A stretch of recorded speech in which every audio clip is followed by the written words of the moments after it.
Hello there, and welcome to What's the Point? A question we should all be asking ourselves, and the podcast by brand architect Bill Ellis that will help you discover, clarify, and live your purpose. Hey, everybody. Welcome back to What's the Point? Another very interesting, insightful guest this week. And she is on a mission to transform healthcare. In 2012, she founded the Plantricion Project. In 2013, she co-founded the International Plant-Based Nutrition Healthcare Conference. And since 2014, she served as executive director of the nation's fastest growing medical professional society, the American College of Lifestyle Medicine. And that's quite a bundle. For my guest, please welcome Susan Benigas. Thank you, Bill. So good to be with you today. It's terrific. I appreciate your time, and I very much look forward to hearing what you have to say in all sorts of areas, not the least of which I'm sure will be healthcare. So let me get just away from that just for a moment. Obviously, we'll come back to it. But let me ask you, if you will, just to kind of give us a brief glimpse into your childhood and your journey to get where you are now. I believe you were born in Hannibal, Missouri. I was in Mark Twain country. And Okay. and so my parents were raised on farms in rural Missouri.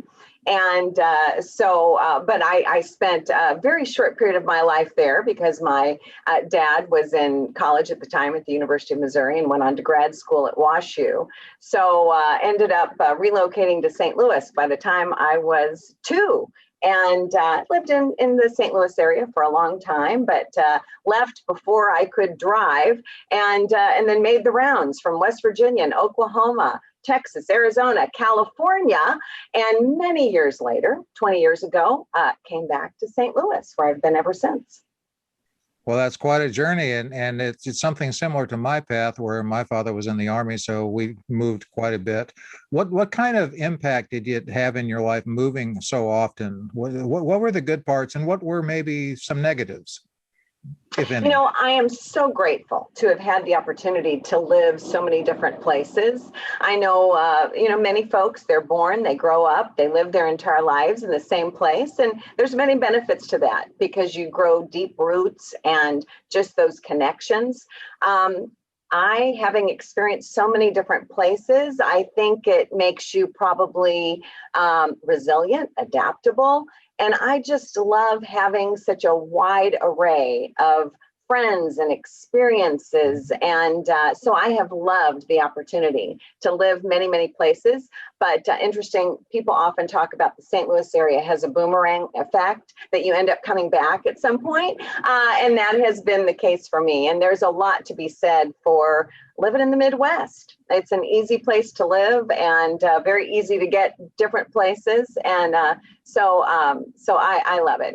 And I did have, I had a great childhood. I'm an only child. I'm a childless only child of an only child. So it makes for small family reunions. Well, that's one benefit, right?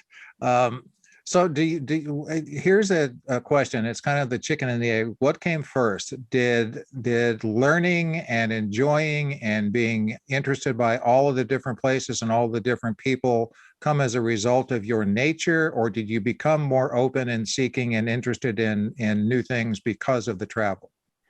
Oh, I don't know. That's a great question. Maybe a little bit of both. My mother is a very outgoing person. We talk all the time about the fact that she could carry on a conversation with the fence post. And so I probably come by that kind of naturally, just, through her. But I think that, even in the field that I now represent, lifestyle medicine, there's 6 pillars, and the 6th is the power of positive social connection. And that can't be underestimated. And I think, when all is said and done, it's our relationships that we have with the people in our lives, mm-hmm. and not only the people close to us, our friends, our family, but how we impact others. Mm-hmm. And that's what really brings joy in life. It's waking up every morning and knowing that you're doing something in a positive way that's going to make the life of someone or the world that we all live in a better place. And so that's definitely part of what makes me tick.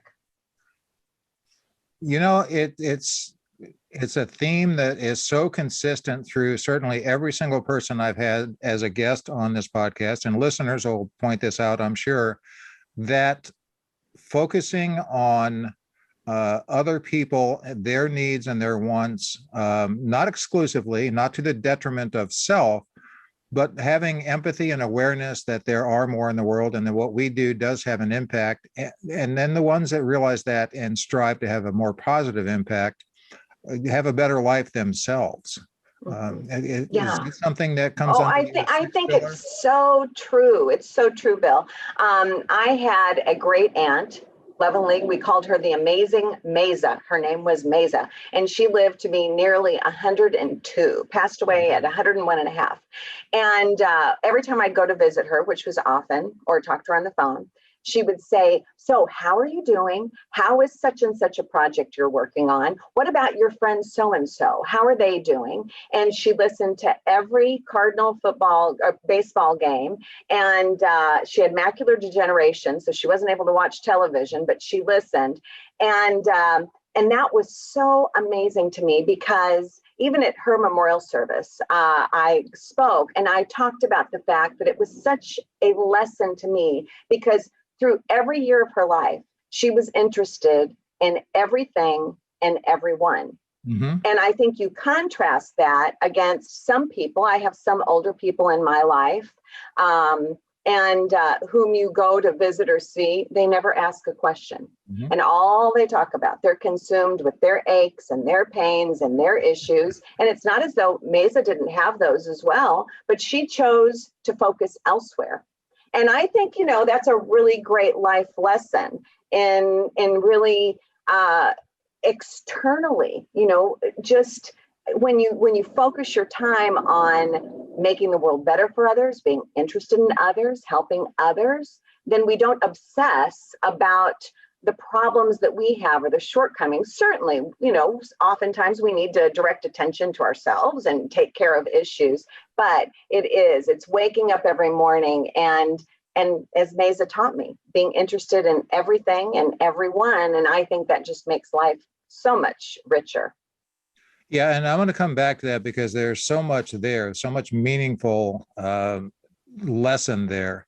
But I do want to take this second just to read this quote that you've put on. Actually, I think this is from your LinkedIn profile, and it speaks to exactly what you just said. This is what I describe as my unique value proposition. I'm a purpose, passion-driven person who awakens every morning with a burning desire to make this world a better place. That's powerful. Oh wow, I'd forgotten that was there. But that is true.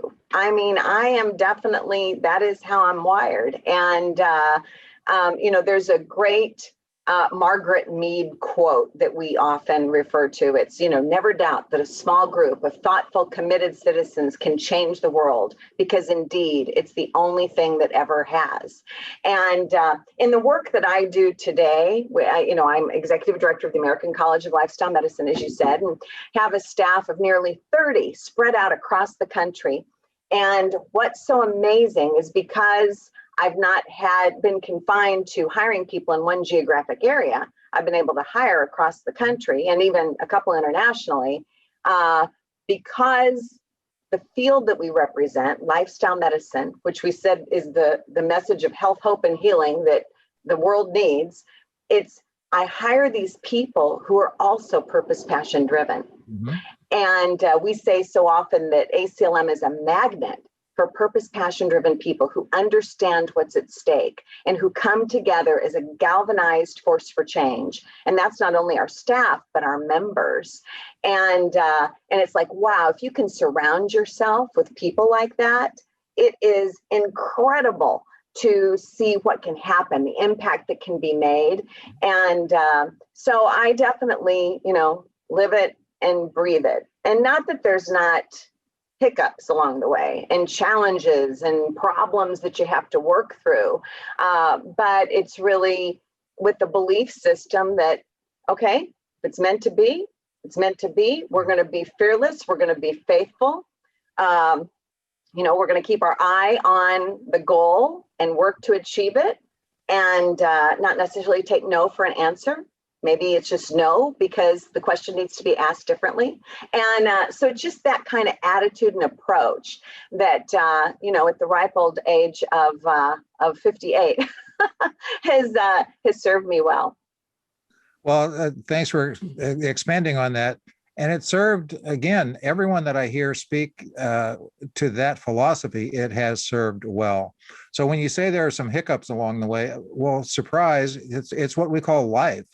That's right. Life happens. There are roadblocks, there are bumps, there are just absolutely unexpected, inexplicable, and unchangeable tragedies. And there's also unexpected, inexplicable, tremendous gifts of goodness. So it's a matter of how we go through life. So the fact that you are call yourself purpose, passion driven ties perfectly into why I wanted to have you as a guest. And again, thank you for your time. Because as you know, I talk about the purpose principle, which to me is we have to really have an understanding, some clarity as to what our purpose is. And it can be a multiple purpose, and the purpose will evolve. But if we don't start with what our purpose is, then our passion is lost. So once we know a purpose, it ignites our passion, which fuels us along the way.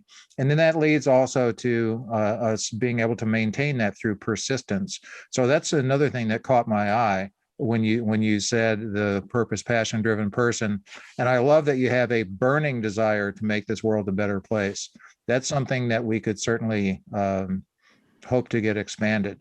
But let me get back to your current work, and feel free to share with us how you kind of got into where you are now, because I know it's not where you started necessarily in your career, but share with us a little bit about lifestyle medicine and the organizations you've created. And because one more comment, and then I'll actually let you talk, is, but I do want to say that you talk about the people that you have across the country. This is completely national in the United States, but it's also international. You and your work are recognized internationally. So it's a very significant concept. So with that, please talk to us about lifestyle medicine. Yes, absolutely, Bill. Well, I'll share a little bit about my journey that you asked that kind of led me to this place. Okay. And my background, while all of our members, well, the vast majority of our members are physicians, the majority are physicians, but also allied health professionals that represent nurses and a wide array, RDs and RNs and PAs, and across the interdisciplinary team-based approach spectrum. I am not a clinician. My background is business management, marketing, PR, even large event promotion. I've run everything from political campaigns to worked in pro sports, collegiate sports, across the spectrum. But over the years, I ended up gravitating into more of this healthcare space. And a number of years ago, I was president of a worksite health promotion company. And we were doing what most worksite health promotion companies do. We would go into worksite populations and do biometric screenings. When employees were found to have a chronic condition or multiple risk factors, we would say, oh, well, you need to see your primary care physician and get a script. And then we beat the drum of medication persistency. Well, I ended up taking a step back at one point and thought, something is wrong with this. I just don't believe that God designed us all to become chronically ill and dependent on pharmaceuticals. And yet, we have 70% of all Americans and 90% of all seniors taking prescription meds. We spend more in this nation than the rest of the world combined. And we already have over 60% of the population that has at least one chronic disease. Nearly 45% have two or more. And type 2 diabetes can no longer be called adult onset because too many children are now being diagnosed with this lifestyle-related degenerative disease. So because of all of that, I thought something is wrong here. Why are we just, diagnosing symptoms and treating those symptoms with ever-increasing quantities of pills and procedures? It just didn't make sense, and I knew something was broken. but I wasn't quite sure what. And I was invited to a presentation by a local oncologist that was going to be about health. And I went at the invitation of a friend. And this oncologist stood up and started speaking about what poor health she'd found herself in her early 50s, fibromyalgia, skin condition, arthritis. And she held up a book and said, "This book has changed my life and it's changing the lives of many of my patients." And it was the China Study by T. Colin Campbell. And I'd never heard of that book or him. And it was hailed by the New York Times as the most in-depth study of the relationship between nutrition and human health ever done. Okay. And so, Bill, I went out and bought the book. And because of where my head was at the time, I started reading this book. And I said it's the most paradigm shifting read of my adult life, because it connected the dots between our food choices and our health, optimal health or lack thereof, and really shone a bright light on the fact that we didn't really have a healthcare system, more of a disease and disability care system. And that was really my paradigm shift. And that was back in 2007. Okay. And so it just rocked my world. And so as a result, I ended up meeting Dr. Campbell and getting to know many of the physician leaders in this lifestyle medicine space. And just by the way, lifestyle medicine, quick definition of that, lifestyle medicine is the use of evidence-based therapeutic lifestyle intervention, which includes a whole food, plant predominant dietary lifestyle, regular physical activity, restorative sleep, stress management, the avoidance of risky substances, and powerful, healthy social connection to treat and reverse and prevent the lifestyle-related chronic disease that is just ravaging our nation and so many other parts of the world. And so I ended up meeting many of these leaders, and you know, you need to like marry physician expertise with marketing business expertise, and that ended up being what happened, and then that ended up leading to my coming up with this concept of the Plantricion Project, which is now a 501c3 nonprofit. And Plantricion is plant-based nutrition married with clinician to make Plantricion. Okay. Because it was this knowledge that physicians really, their word is second only to God's.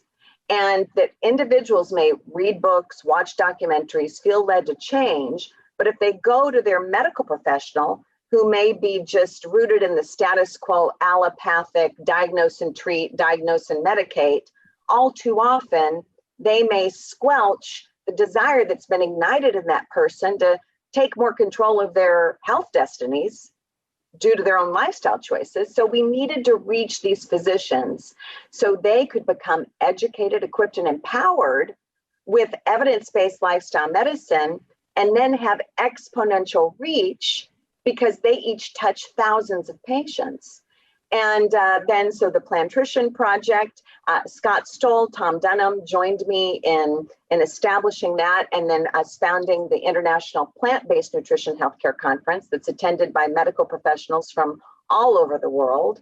And then that led to my joining the American College of Lifestyle Medicine a little over 7 years ago as its executive director. And at the time, it had fewer than 500 members, and now we're inching up soon to surpass 6,500. So, you know, exponential growth. And I think that growth is very much ignited because there's this awakening from our medical professionals around the country that they went into medicine to become true healers. Mm-hmm. They didn't go into medicine to just diagnose and treat, diagnose and medicate and manage disease.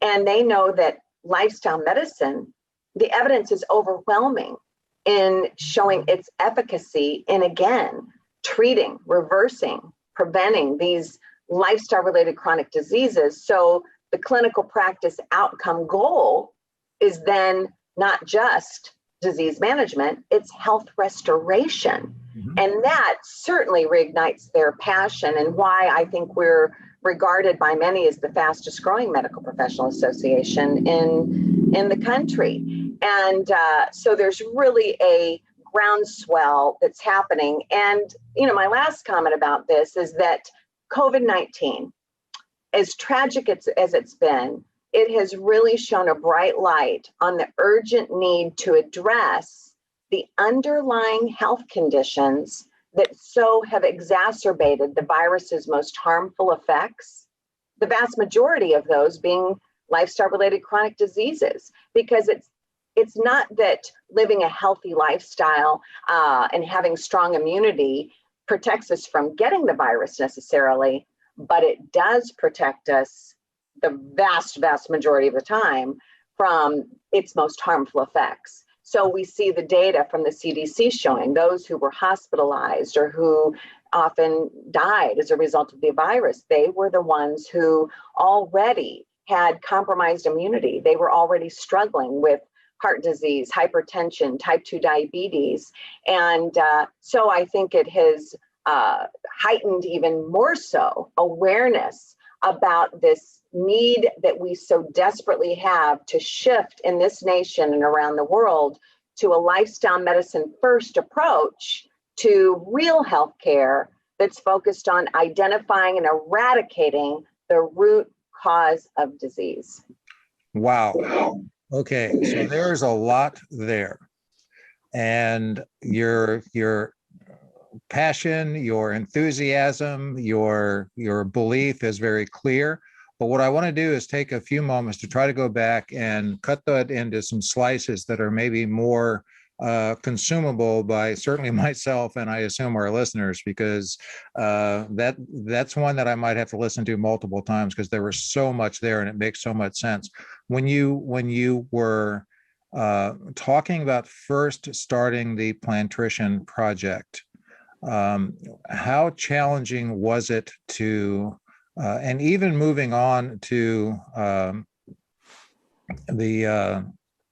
your next, let me just get to the question. How difficult has it been to get the healthcare industry and doctors, physicians in particular, to understand and see the power of that paradigm shift? Or do you get more resistance than acceptance? Oh, well, Bill, that's a great question, because we're beginning to just get tremendous traction. Because back in 2007, when I first, had my aha paradigm shift, it was sort of like a voice in the wilderness. We'd seek out and find one another around the country who really believed that this needed to happen. And in 2004, was when the American College of Lifestyle Medicine was founded, because it was founded by physicians who looked around and saw that there was no other field of medicine that represented evidence-based therapeutic lifestyle intervention to treat and reverse already existing disease. And they felt so passionately about it that they felt that a new medical professional association needed to be established to represent intensive therapeutic lifestyle change. So it was starting to bubble up. Okay, excuse me. Is there interest there in creating awareness and spreading the knowledge of the benefits and the need for lifestyle medicine? Is that fair? Yes, it was to create a medical professional home for like-minded physicians to come together to address research, filling the gaping void that exists in medical education where lifestyle medicine is, applies, for awareness, for, all these things, and that very much in line with why most medical professional associations exist, for advocacy and education. And so it was starting to bubble up even then, even though we often laugh and say all things old are made new again, because it was Hippocrates, right, over 2,500 years ago, who's known to be like the father of medicine, who's known famous quotes like, "Let food be thy medicine and medicine be thy food." So he has so many great quotes that we often use from way back then. and yet we strayed so far. And so this is a little bit about the pendulum coming back, to realize that we, just through the power of our lifestyle choices, how we think, what we eat, how we move, that has such a huge impact on our optimal health or lack thereof. So let me ask you, Susan, to put on your business management marketing hat, because one question I'd like to have you address, and I've got several, is how do you see this this movement, this awareness, and this shift in approach and thinking about healthcare growing? Is it so again, in marketing terms, is it push marketing where the medical field is going to push out on all of us in the population? We need to do things different. Is it pull marketing where the general populace is going to suddenly have some great realization that, hey, we need to do things different and get the doctors to change? Or is it necessary that be a combination? Oh, it is definitely a combination. My previous comment about COVID really heightening awareness about underlying health conditions and how they really compromise immunity. And I think there's a lot of public awareness that's growing. There's so much more in the marketplace now around whole food, plant-based nutrition and physical activity and things that really are empowering individuals to say, wait a minute, I don't want to just accept the fact that my genes destine me to become chronically ill and then dependent on pharmaceuticals for the rest of my life. People are beginning to look at the evidence and say, yeah, there may be genetic propensities, but it's through the power of my own lifestyle choices as to how those genetic propensities often manifest. And so we are definitely in the midst of a seismic shift in healthcare because we've been so deeply rooted for so many years in fee for service, and this very much of this allopathic diagnose, treat, medicate, disease management. And we're definitely in this shift. We hear so often about value-based care. And so moving to value-based care that's much more focused on a patient-centric approach, that's focused on producing far superior outcomes and reining in costs at the same time. And lifestyle medicine is synonymous with value-based care. So we believe that we're perfectly positioned as this shift is happening. And but there, it's an establishment that's deeply rooted in the status quo, and always that's difficult to change. And there's also cognitive dissonance too.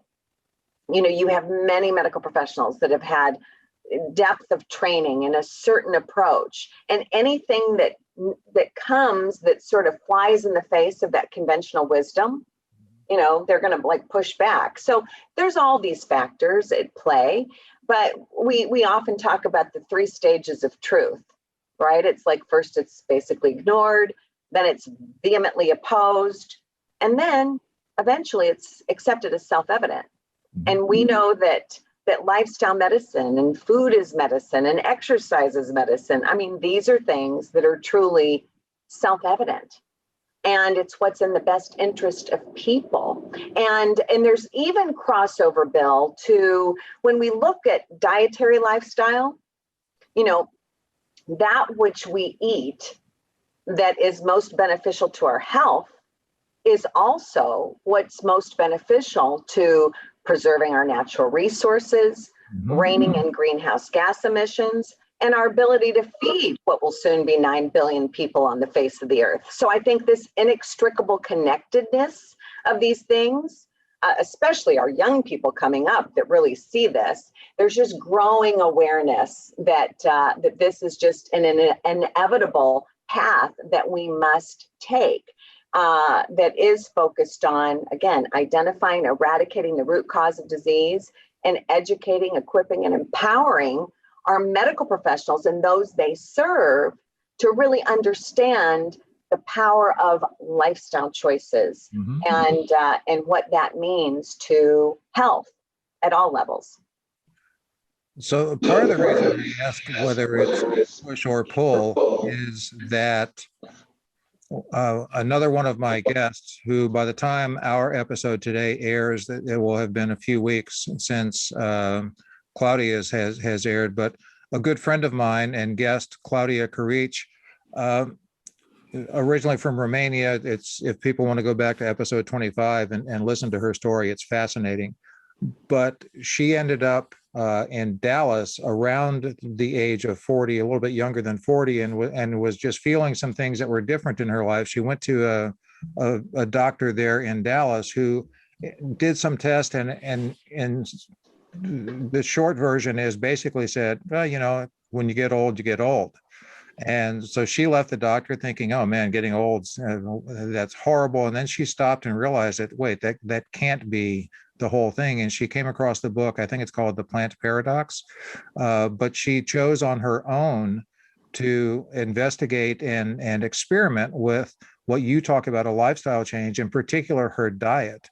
And her story is that within 2 weeks of going to, in her case, a plant-based diet, the symptoms that she had been encountering, not only were they gone, but so many other things cleared up. And that's why, that's one person, but what you and the entire lifestyle medicine community, I'll call it, are facing are such long odds, in particular in the US. First of all, human nature, I don't like change, and the path of least resistance. So I can eat healthy, or I can stop at the store and buy something prepackaged and eat it in 3 minutes.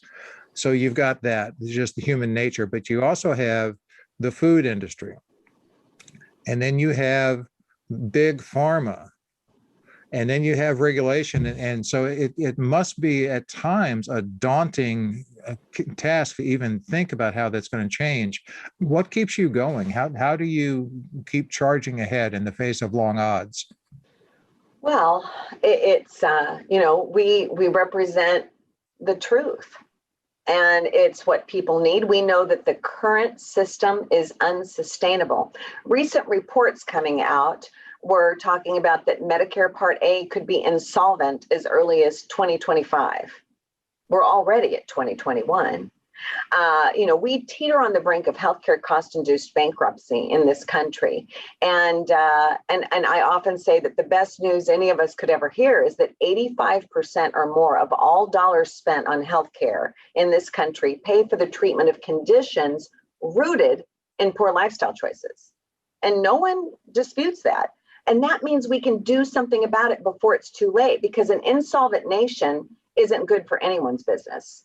So it's just, this is inevitable that we must shift.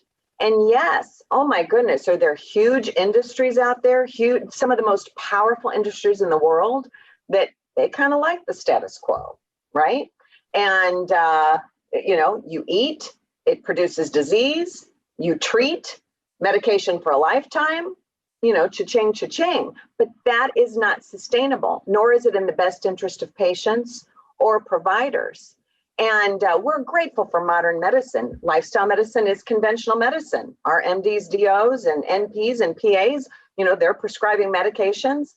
But to think that there's a pill for every ill, again, is an unsustainable proposition when we know that it's, and to your point, like Claudia, you mentioned your other guest, this is true. We have physicians in our realm that operate what they call intensive therapeutic lifestyle change immersion programs. And they'll take like a large group of employees from an employer, for example, like 100 employees. They'll do biometric screenings on day 1. By day 7, having transitioned to a total whole food plant-based diet and working with the group on stress management and physical activity, by day 7, most biometrics will have stabilized and many will be off some or all of their medications in 7 days. And there are many documentaries that are being produced now and many books being written, which is really increasing awareness, where patients, it's really it's almost this, you talk about push-pull, but consumers are becoming more aware. And there's not a week that goes by that we aren't contacted by people looking for physicians who have this first approach. Patients, the population now is saying, I want to go to a medical professional who will guide me in this, who isn't going to just default to the path of least resistance, which is like, again, diagnose the ill, prescribe the pill, and send the patient home with the bill, as Hans Deal, one of our members, often says. And again, it's an informed consent issue too, Bill. I'll give you a great example. One of our docs recently said that she had a mid-40s male patient who came to her who had had type 2 diabetes for 13 years. And a friend of his had recommended that he go to her. And she immediately prescribed him a whole food plant-based diet and some of these other pillars of lifestyle related to activity and stress management, et cetera. Within 60 days, his hemoglobin A1C absolutely came down to the normal range. He'd transitioned off of almost all of his medications in 60 days after having been on them for 13 years. Mm-hmm. And you know what he said to her? Why had I never heard this before? Why had none of my other doctors ever mentioned this to me? And this gets back to informed consent. Patients have a right to know that there's an alternative. And yet few are hearing that so far. And we're on a mission to change that. Well, again, it's a big mission. So years ago, for 6 years, give or take, I wrote a weekly blog called Friday's Fearless Brand. One of the women I featured, her name was Vanny Harry. I may be mispronouncing that, but she goes by the Food Babe. And her mission had been to basically, I'll use the word fight, the food industry in an effort to have them change to more natural ingredients and get rid of some of the stuff. And I bring that up because what I did was I wrote a blog about her, and from the perspective of building a personal brand. And I got so many, just as authoring that blog, I got so many messages on Twitter and other ways and emails just from people vehemently upset, tearing her down and her efforts down and accusing, it's going to undermine the whole American culture. And that was just one, on my part, just one blog about one person. So it's an overwhelming task. Let me go back and ask you to very quickly, if you can, cover those 6 pillars of lifestyle medicine. And again, I say quickly, not because I'm not interested, but because I know you have a time constraint, and I do my very best to honor that. So the 6 pillars of lifestyle medicine. 6 pillars of lifestyle medicine. It starts with whole food, plant-based dietary lifestyle, a predominantly whole food, plant-based dietary lifestyle. We can elaborate a little bit more on that. Regular physical activity, restorative sleep, stress management, the avoidance of risky substances, and powerful social connection. That's that positive psychology piece of the equation, and knowing that loneliness and isolation are not good for our health, and we need those positive connections in our lives. So going backwards, starting with number 6, which we talked about earlier in the show, I think that's another very strong potential positive that of awareness that has come from this whole pandemic and COVID situation. For whatever reasons, we were apart from our normal social interactions for a long time. My experience and my understanding from listening to people is that so many people realize how much they missed and need that social interaction, and the loneliness and the frankly anger and self-harm and all of those negatives from not having that are really are creeping up, at least in our awareness. So maybe that's something that will come out of it. Absolutely. Absolutely. David Katz, the founding director of the Yale Prevention Research Center, one of our former presidents. He's a LinkedIn thought leader and has written so prolifically over the past year in particular about risks. And his whole thing along the way was there's many things from which we must protect people other than COVID for one, but isolation and loneliness. And so you're exactly right, Bill. It's a huge issue. And research shows that isolation and loneliness, it's the equivalent of smoking as many as 14 cigarettes a day, like data shows, as far as the impact and health risk that it is for human health.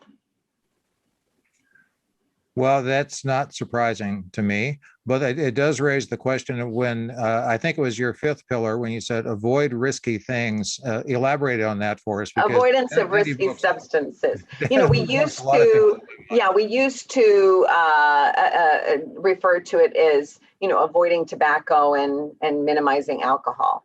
But there's so many things now with opioids and other things like that it's the definition was sort of expanded, the avoidance of risky substances. And that could be everything from tobacco to opioids to excessive alcohol consumption, those vaping. Things. So very important. Yeah, vaping. Absolutely. It used to be that tobacco use was thought to be like the leading risk factor.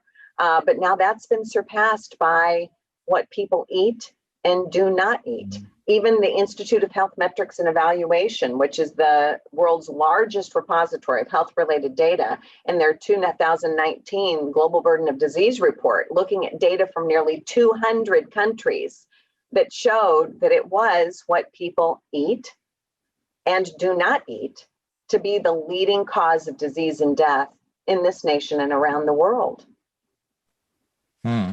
So let me ask you this, for my sake and for that of all the listeners, where would you direct people that want to take a deeper dive into this subject?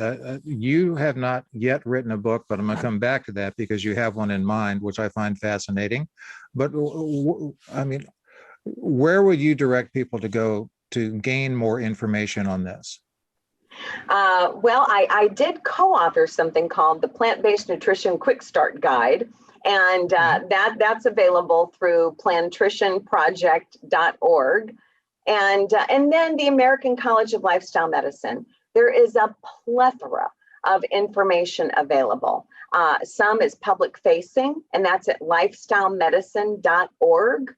And so there are a lot of infographics and things. We even produced a lot of material that was helpful for the public in the face of COVID. But our members, there's an abundance of clinical practice resources and patient-facing materials that are available through lifestylemedicine.org. And again, more and more just super helpful information coming out all the time from multiple sources, but those are two great ones to start with. Okay, and for the listeners, as is always the case, all of this information will be in the show notes to make it easy for you to find. So if you're open to it, can we talk about at least you have a book in mind, and I know you have a working title. Can I share that with the listeners? Absolutely. So the working title of this book is Serving Krispy Kremes in the Vestibule While Praying for Healing at the Altar. Mm-hmm. Yes. What gave you that thought? Yeah. Well, Bill, it's interesting. I'm a Christian, and so my worldview is filtered through that lens. And I think it's why I'm so passionate about the field that I represent, because I believe that it is, it's goodness. And, it's eating that which grows from the ground and as close to nature's package as possible. And this inextricable connectedness, too, about that which is best for our health is also what's best for the planet. And, from a Christian perspective, it's like, yeah, God did give man dominion over the earth, but that wasn't licensed to run roughshod. And yet we have. Yes. And so for so long, for many, many, many years, I would often talk about that one of, if we believe in Satan, God, I would say that one of Satan's most destructive forces is to squelch the potential in God's people. So all that potential that went to the grave because people were fear of failure or lazy or for whatever reason weren't acting on those heart tugs. And that's how we know, what God's leading us to do, to act on those heart tugs, to make the call, say the word, send the letter, whatever. But then after I got into this field, I realized, oh yeah, what a great way to squelch the potential in God's people. Just make them all chronically ill and dependent on pharmaceuticals. Have it so they walk into a grocery store and 80% of what's there isn't really food. It's more of an edible food-like substance, to quote Michael Pollan. And it's like, wow, our fiercest enemy could not have designed a more insidious, destructive force. And yet most of us are sort of asleep at the wheel. And I believe the church really is. When it's the church that should be on the forefront championing this. And so often, even when I go to church or visit a church, they'll be serving Krispy Kremes in the vestibule and then praying for healing at the altar, and yet they don't see the disconnect. Mm-hmm. And so I'm not sure when in my life I'll have time to take this on, but I do feel those heart tugs emerging that there needs to be a wake-up call, because it should be the church that's championing that which is best for human health. If we really believe our bodies are the temple, it should be the church. Mm-hmm. If we really believe that all the resources of the earth are given to us by God, then it should be the church that's championing to protect those, to preserve those. And yet it really, with few exceptions, that hasn't happened. But I believe it should, and I believe it will. It's just a matter of time. Okay. Well, certainly you, Susan, completely envelop my three elements of the purpose principle. You have a driving purpose, you have endless passion, and goodness knows your persistence is unequaled, I would say, given what you're still so eager to do, so confident that will get done in the face of some pretty long odds. We've covered a lot. I thank you for your time. I know you have a flight to catch, but before we go, let me ask you one thing. Putting all of this in context, your youth on the farm and then in St. Louis and then traveling all over and ultimately becoming a champion for lifestyle medicine. When you put all that together, share with us what you think is the best answer to what's the point? Oh, what's the point? That we're all here for a purpose. We're all designed for a purpose. We're all here to be connected to one another. Nothing happens by coincidence. And, we're here to wake up every morning and to use every breath that we have to just sow into others, to make this world a better place. And we each have our purpose in that whole equation. And, my life motto is fearlessly, faithfully moving forward, leaving no stone unturned. And I think when we realize, and, the first line in Rick Warren's Purpose-Driven Life book was, it's not about you. Mm-hmm. And when we really realize it's not about us, it's not about me, it's not about you, right? So we're just called to be fearless and faithful. So to be bold and courageous and not to fear.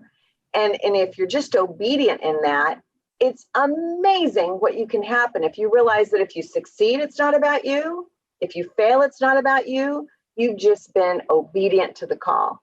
And if we can all, get to the point, and it's, we're always growing. But for me, I've lived through some really, really hard things in my life, really hard things. But I don't regret them because we're better for it. I know you can say the same. And, it's like God uses all things for good, right? For those who are called. And I truly believe that. And I feel like I'm a living example of it, because I could have been crushed at certain times. And yet there's a purpose. And so I'm excited to see, what the future holds, and really appreciate the opportunity to be with you today. Well, it's been my pleasure, and what brilliant thoughts. I appreciate that. So Susan Benigas, Executive Director of the American College of Lifestyle Medicine, thank you again for your time, for your insight, for your purpose, passion, and persistence, and safe travels later. Hey, thank you, Bill. Great to be with you today. Thanks so much for tuning in. And if you like what you heard, please subscribe so you don't miss an episode. We can promise you'll gain value in every one. Rating and reviewing makes us more discoverable and helps others find out what's the point. And if you'd like to know more about Bill Ellis or contact him, please visit his website, www.brandingpillars.com. See you next time.